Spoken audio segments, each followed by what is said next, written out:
Welcome back my channel psychology study.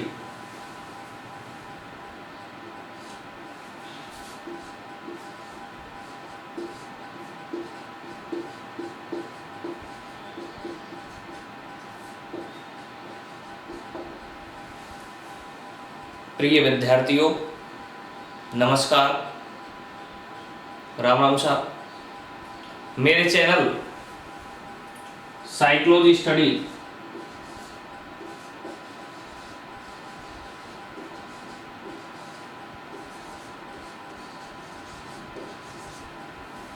में आपका हार्दिक स्वागत है, पुनः हार्दिक अभिनंदन है।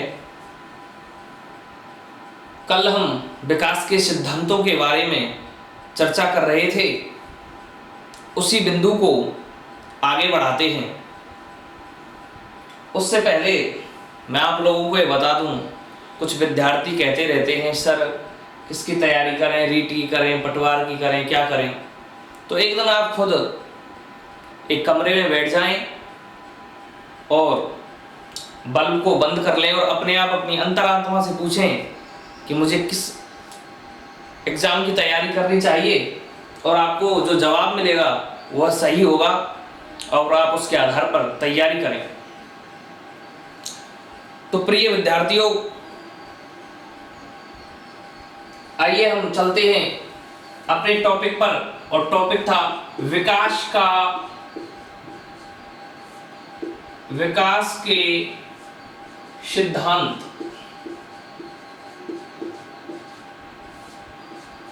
और इसके लिए मैंने एक ट्रिक बताई थी आपके लिए, और वह थी नाश्ता न पाने के कारण विद्यालय के विद्यार्थी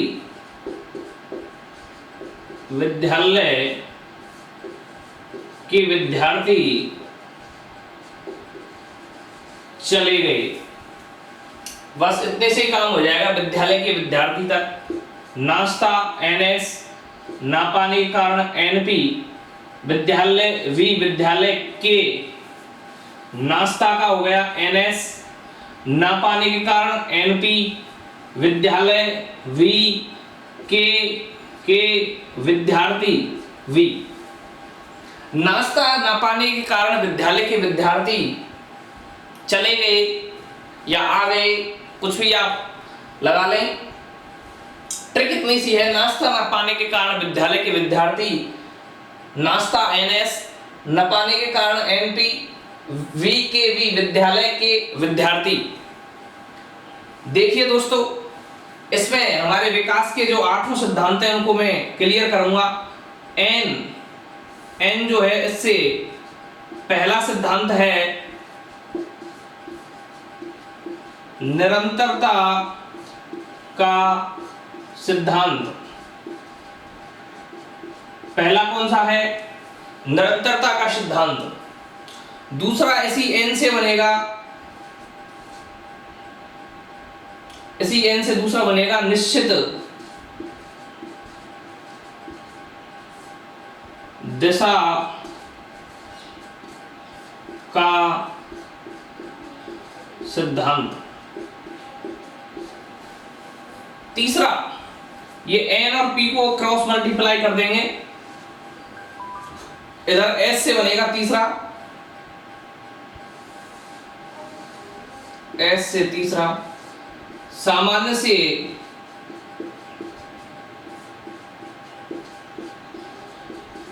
विशिष्ट का सिद्धांत।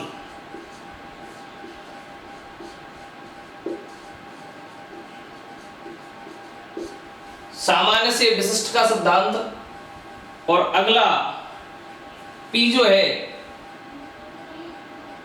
इस P से बनेगा परस्पर संबंध का सिद्धांत। संबंध का सिद्धांत 4 बने। अब देखिए 5वां बनेगा इस N से, इधर ले लेते हैं नंबर 5, निश्चित क्रम का सिद्धांत। अगला बी 6 नंबर, व्यक्तिगत विभिन्नता का सिद्धांत।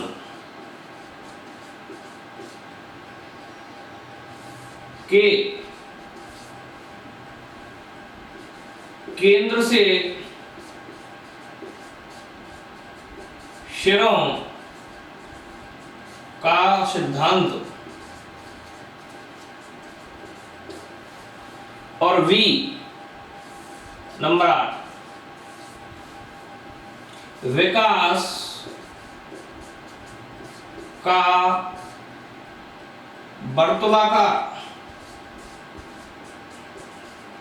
वर्तुलाकार इसको इंग्लिश में कहते हैं स्पाइरल का सिद्धांत।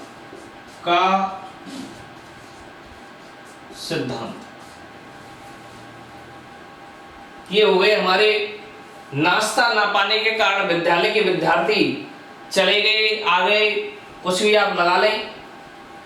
नाश्ता एनएस ना पाने के कारण एनपी, बीकेवी विद्यालय के विद्यार्थी। इससे 8वां सिद्धांत, एन से निरंतरता का सिद्धांत 1, दूसरा एन से ही निश्चित दिशा का सिद्धांत 2, 3 एस से सामान्य से विशिष्ट का सिद्धांत 3, नंबर 4 एसपी से परस्पर संबंध का सिद्धांत 4, एन से निश्चित क्रम का सिद्धांत 5, व्यक्तिगत विभिन्नता का सिद्धांत 6, बी से के से केंद्र से सिरों का सिद्धांत 7 और अगले बी से विकास का वर्तुलाकार सिद्धांत, स्पाइरल सिद्धांत 8। इन सबको नोट कर लें।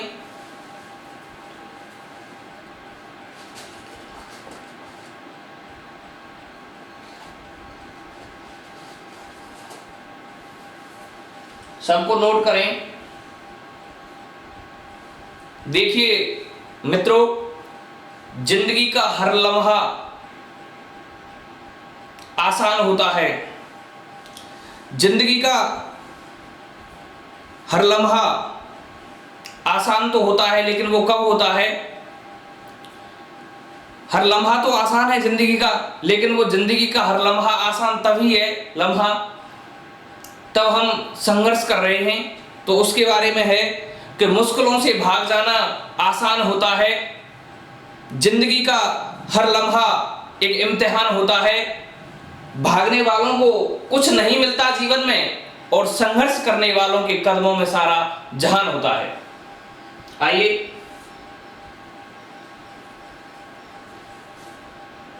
इसको आपने लिख लिया होगा, इसको रिमूव करता हूं मैं।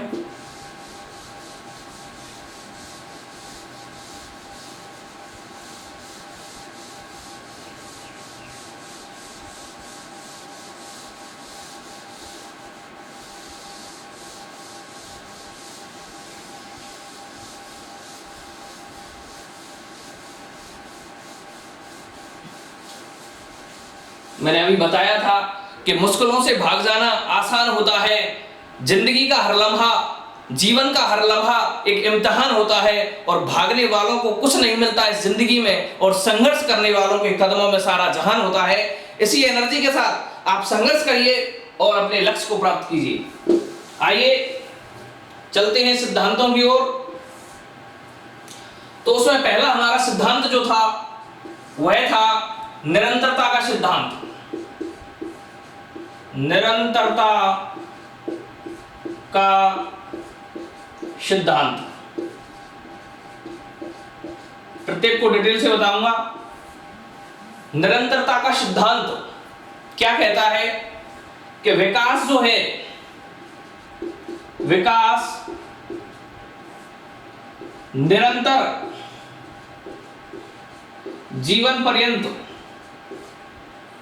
जीवन पर्यंत चलने वाली प्रक्रिया है। क्या है दोस्तों? प्रक्रिया। क्या है मेरे प्रिय विद्यार्थियों? प्रक्रिया, प्रोसेस। क्या है? प्रोसेस। विकास निरंतर जीवन पर्यंत, विकास जो है वो निरंतर लगातार चलता है, जीवन पर्यंत, पूरे जीवन चलता है, और पूरे जीवन चलने वाली ये क्या है? प्रक्रिया है। विकास निरंतर जीवन पर्यंत, पूरे जिंदगी भर जब तक आप जिएंगे तब तक विकास होता रहेगा, चलने वाली एक पूरी प्रक्रिया है। नंबर दूसरा था निश्चित दिशा का सिद्धांत। यह जो मेरी साइकोलॉजी है, यह सीटेट, रीट और आरपीएससी एग्जाम, कोई भी आरपीएससी के एग्जाम में जिसमें साइकोलॉजी आती है, उन सब विद्यार्थियों तक मेरी ये क्लासें पहुंच जानी चाहिए। आप इनको ज्यादा से ज्यादा शेयर करें, मेरे चैनल साइकोलॉजी स्टडी को ज्यादा से ज्यादा सब्सक्राइब करें, शेयर करें, कमेंट करें। उस पर कोई प्रश्न है तो उसको मेरे व्हाट्सएप पर भेजें या वहीं कमेंट बॉक्स में लिखें, मैं उनके उत्तर देता रहूंगा। और सीटेट, रीट, आरपीएससी वाले जो विद्यार्थी तैयारी कर रहे हैं उन तक मेरी क्लासों को पहुंचाएं ताकि वो इनसे लाभान्वित हो सकें। इन्हीं शब्दों के साथ आगे निश्चित दिशा का सिद्धांत। निश्चित दिशा का सिद्धांत क्या कहता है? निश्चित दिशा का सिद्धांत इस बात को कहता है कि विकास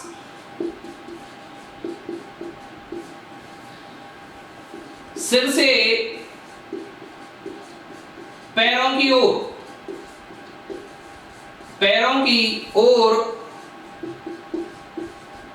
एक निश्चित दिशा में होता है।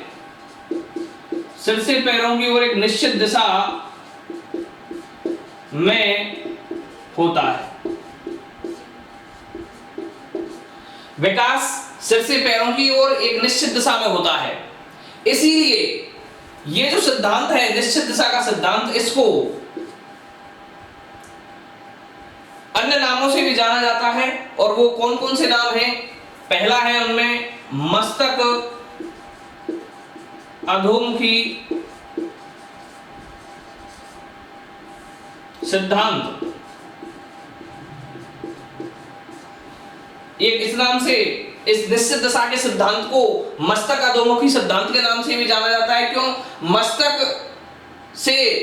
मस्तक सर जो है अपना, उससे अधोमुखी यानी कि नीचे की ओर, अधोमुख नीचे, मुख है, मुंह है, और उससे नीचे यानी कि पैरों की ओर। मस्तक अधोमुखी, मस्तक सर से और अधोमुखी नीचे की ओर, मस्तक से नीचे मुख और मुख से नीचे पूरा शरीर और फिर पैरों तक। और यही इसका है सिर से पैरों की ओर। तो इसका दूसरा नाम है मस्तक अधोमुखी, यानी कि मस्तक से अधोमुख की ओर, नीचे की ओर इस सिद्धांत में विकास होता है। इसका अन्य नाम है शीर्षपदीय सिद्धांत। एक अन्य नाम है शीर्षपदीय सिद्धांत, यानी कि शीर्ष से पदीय माने पैरों की ओर, शीर्ष से यानी कि सर से और पदीय पैरों की ओर, इसका ये सिद्धांत जो है वो एक निश्चित दिशा की ओर चलता है, शीर्ष से पैरों की ओर। ये लिखा होगा सर से पैरों की ओर। इसी के आधार पर इसका एक निश्चित दिशा का जो सिद्धांत है, इसका दूसरा नाम है मस्तक अधोमुखी सिद्धांत, एक तीसरा नाम है शीर्षपदीय सिद्धांत, और एक अगला नाम है स्वरूपोक्त सिद्धांत। इसी को स्वरूपोक्त सिद्धांत के नाम से, स्वरूपोक्त सिद्धांत के नाम से भी जाना जाता है। इस तरह से यह सिद्धांत है। एक बार फिर ध्यान दें, निश्चित दिशा का सिद्धांत, विकास जो है वो सिर से पैरों की ओर एक निश्चित दिशा में होता है। इसीलिए सिर से पैरों की ओर इस सिद्धांत में विकास के बारे में बताया गया है कि विकास जो है वो एक निश्चित दिशा में होता है और वो सिर से पैरों की ओर होता है। तो सिर से पैरों के आधार पर इसको अन्य नामों मस्तक अधोमुखी सिद्धांत, शीर्षपदीय सिद्धांत या सिरोपोक्त सिद्धांत के नाम से भी जाना जाता है। अगला देखिए तीसरा,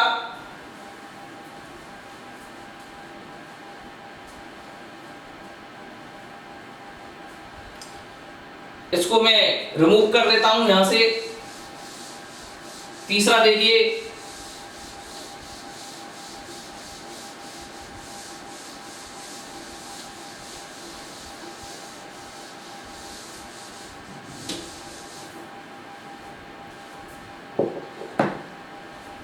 तीसरा जो सिद्धांत है वह है सामान्य से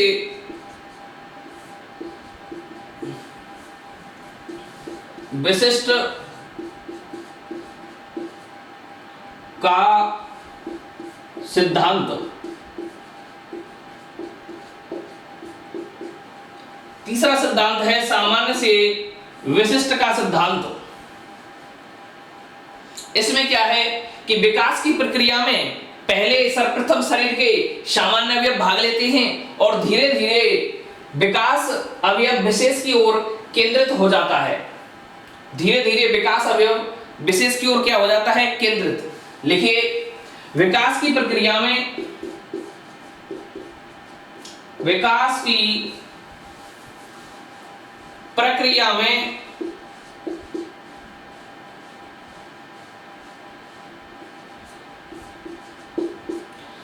प्रक्रिया में सर्वप्रथम शरीर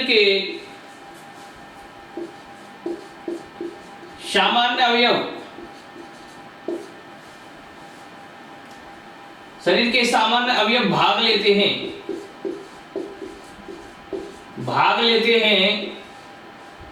एवं धीरे धीरे विकास अवयव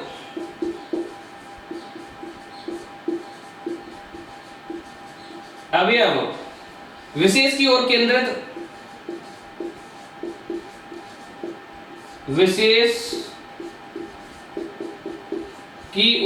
केंद्रित हो जाते हैं।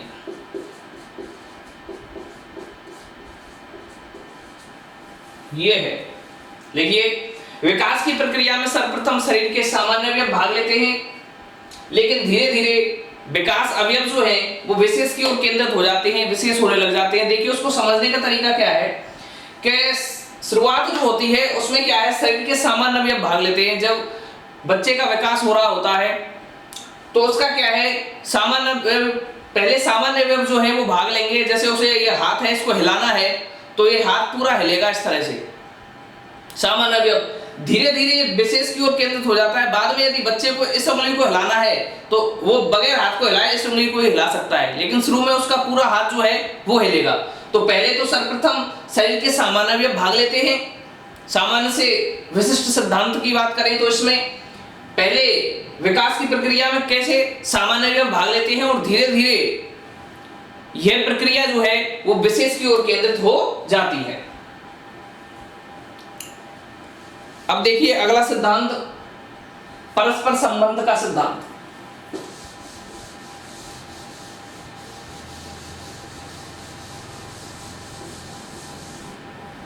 अगला देखिए,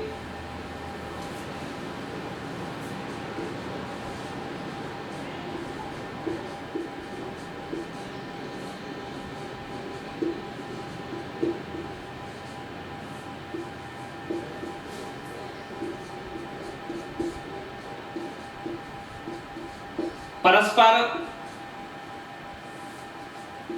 संबंध का सिद्धांत।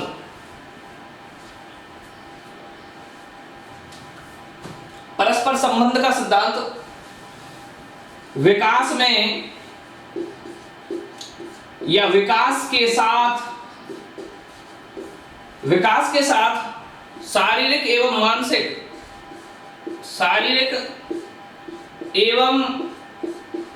मानसिक क्रियाओं के बीच, दोनों क्रियाओं के बीच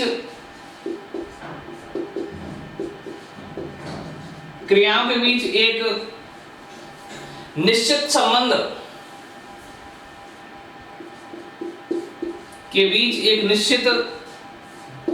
संबंध स्थापित हो जाता है।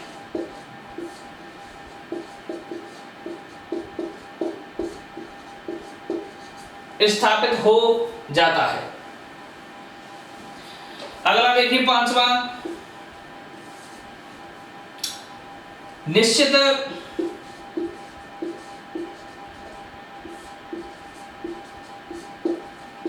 क्रम का सिद्धांत। निश्चित क्रम का सिद्धांत, तो क्रम क्या रहेगा? विकास का प्रारंभ, विकास का प्रारंभ गर्भावस्था से होता है। प्रारंभ कहां से होता है? गर्भावस्था से।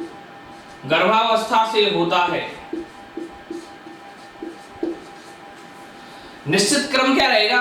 विकास के सिद्धांत का निश्चित एक क्रम होता है, और वो क्रम क्या होता है कि विकास का जो प्रारंभ जो है, बिगिनिंग जहां से होती है, प्रारंभ जहां से होता है, वो तो होता है गर्भावस्था से। इसके बाद में शैशवावस्था, शैशवावस्था, बाल्यावस्था, किशोरावस्था तथा प्रौढ़ावस्था। प्रौढ़ावस्था के रूप में संपन्न होता है।